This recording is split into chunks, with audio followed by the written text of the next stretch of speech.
à l'écoute, parlez.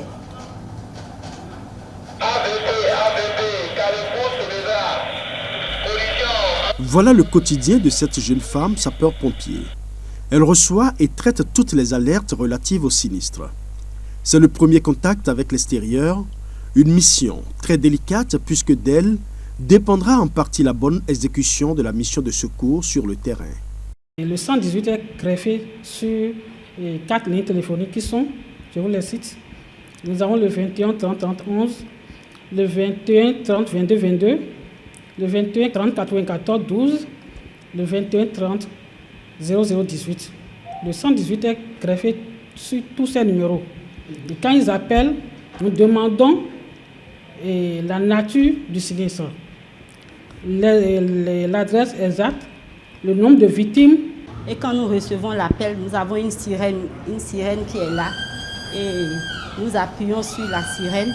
Et le chef de l'engin qui est concerné se pointe ici systématiquement pour recevoir ce que nous appelons la fiche de départ. Le service ici est exécuté avec l'extrême rigueur. Les responsables du centre suivent avec minutie chaque détail des opérations. Ce n'est donc pas une partie de jeu de cartes, puisque chaque seconde peut sauver la vie de la victime. Elle traite l'appel en un temps record et actionne sur la sirène pour provoquer le départ rapide du secours concerné. Pour les secours à victimes, les ambulances, c'est dans un délai d'1 minute, c'est que vous avez quitté la caserne. Et pour l'incendie, c'est un véhicule un peu plus lourd, il y a plus de renseignements à prendre avant d'y aller. Le délai maximum, c'est 3 minutes. Et les soldats sont formés pour ça et ils savent qu'ils doivent rester dans ce délai pour ne pas encourir aussi des punitions. Et aussi, obligé, on sait qu'on va quand même pour une assistance, pour secourir, donc le temps compte beaucoup et on est préparé pour ça.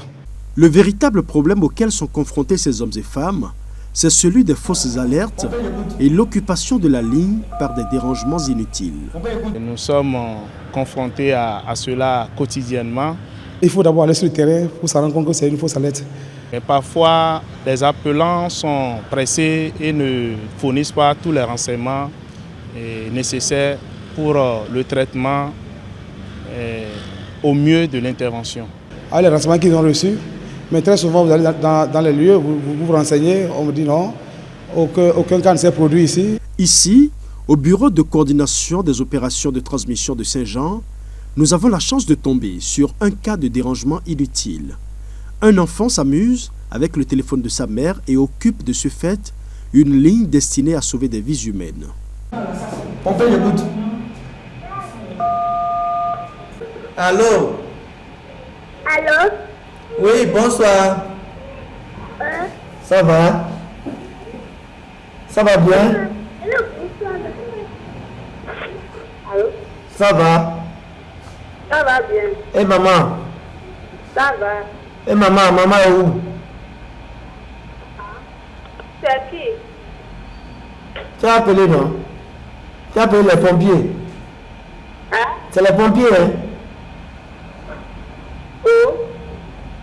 C'est mon enfant qui m'a donné l'appel maintenant. Calmement et avec courtoisie, le stationnaire appelle la propriétaire du téléphone à l'ordre.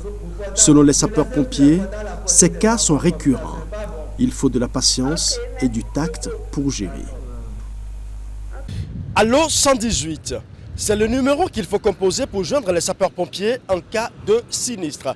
Eh bien aujourd'hui, je suis au niveau de la compagnie départementale des sapeurs-pompiers du littoral et plus précisément au niveau du centre de secours de Saudiatimé, à quelques encablures seulement du grand carrefour La Béninoise. Aujourd'hui, nous parlerons des centres de transmission.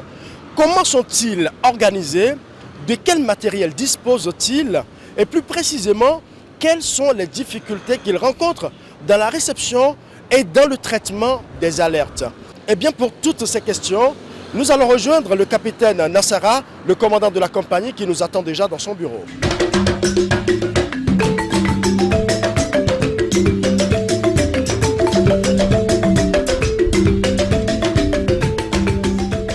Voilà, chers amis téléspectateurs, nous sommes avec le capitaine Alban Nassara. Il est le commandant de la compagnie départementale littorale du GNSP. Avec lui, comme je l'ai annoncé, nous parlerons des centres de transmission. Bonjour commandant et merci de nous recevoir chez vous. Merci, monsieur le journaliste. Bonjour, je suis le capitaine Nassara, et commandant la compagnie départementale de sapeurs-pompiers du littoral, comme vous l'avez dit.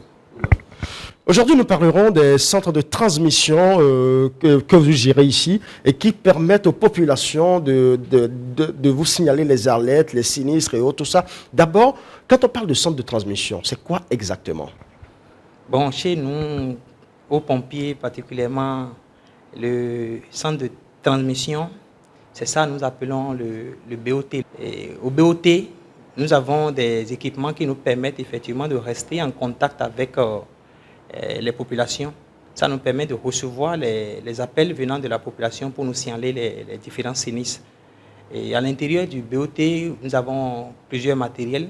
Il y a des postes radio de transmission qui nous permettent d'échanger entre unités de façon transversale. Et nous pouvons, à travers ces postes radio, recevoir des messages de la hiérarchie et comme des compagnies voisines, des centres de secours voisins également. Nous avons des combinés aussi des lignes téléphoniques pour le 118 et des lignes fixes aussi, les lignes directes qui nous permettent de recevoir les appels dans tous les sens. Quand on parle des sapeurs-pompiers, quand on parle des alertes, on pense tout de suite au Allo 118. Le 118, c'est un numéro qui fonctionne bien. Certains disent que c'est un numéro gratuit. Je ne l'ai jamais essayé personnellement. Est-ce que vous nous confirmez? Oui, tout à fait. Le 118, c'est un numéro vert, c'est un numéro gratuit. Et c'est d'ailleurs même ce pourquoi les gens nous perturbent beaucoup là-dessus, puisque ça ne demande rien, ça ne coûte rien d'appeler. Donc, comme c'est gratuit, beaucoup veulent s'essayer à la chose et puis ça perturbe. Et parfois, la transmission des alertes réelles. Ce qui veut dire que vous recevez souvent de fausses alertes? Oui, on reçoit pas mal de fausses alertes. Et les fausses alertes sont essentiellement dues au fait que les lignes vertes là soient non payantes, c'est clair. Et les gens profitent aussi de ça pour emmerder les pompiers, ils peuvent vous appeler pour dire bon, et qu'est-ce que vous faites là-bas, vous dormez et tout ça. Il y en a qui veulent juste voir votre réaction, il y en a qui restent loin, ils appellent pour annoncer, pour signaler un accident fictif quelque part et pour vous envoyer balader, revenir. Bon, c'est comme ça. Il y en a qui utilisent ça à des fins d'amusement, et il y en a qui utilisent pour juste vous emmerder, c'est un peu ça. Voilà, quand vous parlez d'envoyer une équipe sur le terrain, comment est-ce que vous arrivez à gérer entre l'appel et l'envoi de l'équipe sur le terrain, c'est-à-dire la réception, le traitement de l'information et l'envoi de l'équipe sur le terrain? Comment est-ce que c'est coordonné à votre niveau? Voilà. Et avant de répondre à votre question, je voudrais faire une petite nuance entre d'abord la lettre et ce que nous appelons aussi l'alarme. Et l'alarme, comprenez que l'alarme, c'est l'avertissement que vous avez et à l'intérieur d'une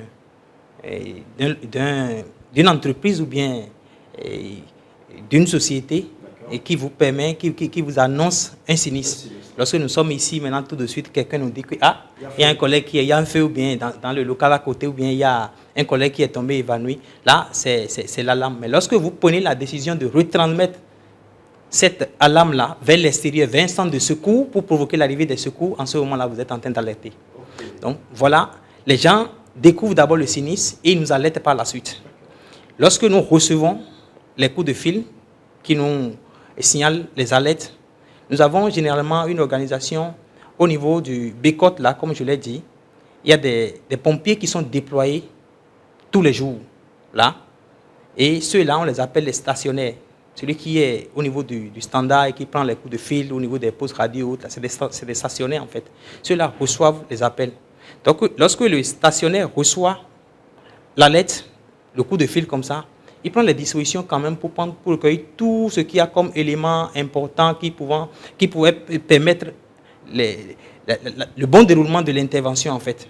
Lorsque lui finit de recueillir tout ce qu'il y a comme information auprès du requérant, il peut demander au requérant en ce moment-là de raccrocher.